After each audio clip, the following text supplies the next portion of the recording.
तो दोस्तों ये है Sennheiser Momentum 4 truly wireless earbud.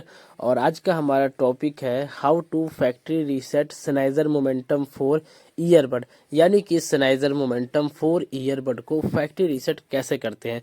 तो इसके लिए आपको करना है कि सिंपल वीडियो पर बने रहना है एंड वीडियो को पूरा ध्यान से देखते रहना है।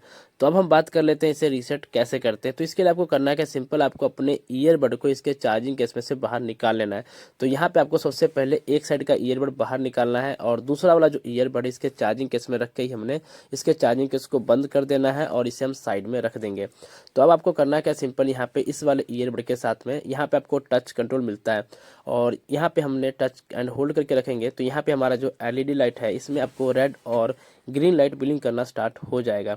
और तो यहाँ पे हम इसे टच एंड होल्ड करके रख लेते हैं 15 सेकंड के लिए। तो जैसे यहाँ पे हमारा 15 सेकंड कंप्लीट हो जाएगा तो ये जो एलईडी लाइट इंडिकेशन है इसमें आपको रेड और ग्रीन लाइट ब्लिंक करना स्टार्ट हो जाएगा। तो यहाँ पे हमारा जो रेड और ग्रीन लाइट है ब्लिंक करना स्टार्ट हो चुका है। तो अब आपको करना है क्या, सिंपल यहाँ पे इस वाले ईयरबड को हमने साइड में रख देना है। तो यहाँ पे मैं इस ईयरबड को साइड में रख देता हूँ। उसके बाद आपको करना है कि यहाँ पे सिंपल दूसरे वाले ईयरबड के साथ भी हमने यही चीज़ करना है। तो इसे भी हम इस बाहर निकाल लेते हैं और बाहर निकालने के बाद अब आपको करना है क्या, सिंपल इसमें भी हमने टच एंड होल्ड करके रखेंगे 15 सेकंड के लिए। तो इसमें भी आपको रेड और ग्रीन लाइट ब्लिंक करना स्टार्ट हो जाएगा। तो यहाँ पे आपको मैं बता दूँ इस ईयरबड को फैक्ट्री रीसेट करने में बहुत ही ज़्यादा प्रॉब्लम आता है, क्योंकि यहाँ पे जो हमारा एलईडी लाइट इंडिकेशन है ये जब ऑन होता है ना तभी हमारा जो ईयरबड है वो फैक्ट्री रीसेट होता है। यानी कि ये जो रेड लाइट है जब तक स्टेबल नहीं होगा तब तक आप इसे फैक्ट्री रीसेट नहीं कर पाओगे। तो यहाँ पे मेरे साथ भी यही दिक्कत हो रहा है। तो यहाँ पे हमें एक एंगल सेट करना पड़ता है जब भी हमारा जो रेड लाइट है स्टेबल हो जाए। तो यहाँ पे हमारा जो रेड लाइट है स्टेबल नहीं हो रहा है, तो इस एंगल पे मेरा जो रेड लाइट है स्टेबल हो चुका है। तो अब हम इसे टच एंड होल्ड करके रख लेते हैं 15 सेकंड के लिए। तो इसमें भी हमारा रेड और ग्रीन लाइट ब्लिंक करना स्टार्ट हो जाएगा। तो यहाँ पे हमें 15 सेकंड वेट करना होगा। तो जैसे ही हमारा ये देखिए हमारा जो रेड और ग्रीन लाइट है इसमें भी ब्लिंक करना स्टार्ट हो चुका है।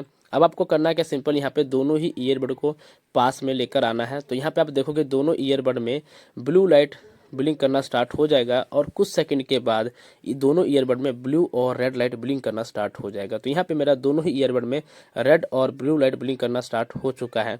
तो अब आपको करना है क्या, सिंपल यहाँ पे दोनों ईयरबड को वापस से इसके चार्जिंग केस में रख देना है।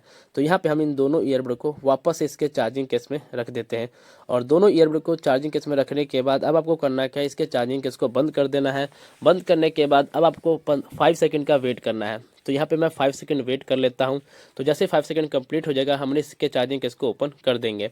तो जैसे यहाँ पे हम इसके चार्जिंग केस को ओपन करेंगे ठीक वैसे हमारा Sennheiser Momentum 4 earbud factory reset completely done हो जाएगा। और अब आपका जो ईयरबड है वो ऑटोमेटिक ऑन होकर पेयरिंग मोड पे आ चुका है।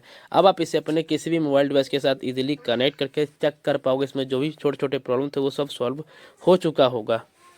तो दोस्तों इस तरीके से आप सब अपना सनाइजर मोमेंटम 4 ईयरबड को फैक्ट्री रीसेट कर सकते हो। अगर आप सबको सनाइजर मोमेंटम 4 ईयरबड से रिलेटेड और भी कुछ मुझसे पूछना हो तो नीचे कमेंट कर सकते हो, मैं आप सबका रिप्लाई जरूर करूंगा। और अगर आप सबको ये वीडियो अच्छा लगे तो प्लीज़ वीडियो को एक लाइक कर देना। और अगर आप सब हमारे यूट्यूब चैनल पर नए हो तो प्लीज़ चैनल को सब्सक्राइब करके बेल आइकन को ऑन कर देना, क्योंकि मैं ऐसे ही लेटेस्ट गैजेट से रिलेटेड वीडियो लेकर आता रहता हूँ। तो मिलते हैं नेक्स्ट वीडियो में, आज के लिए बस इतना ही।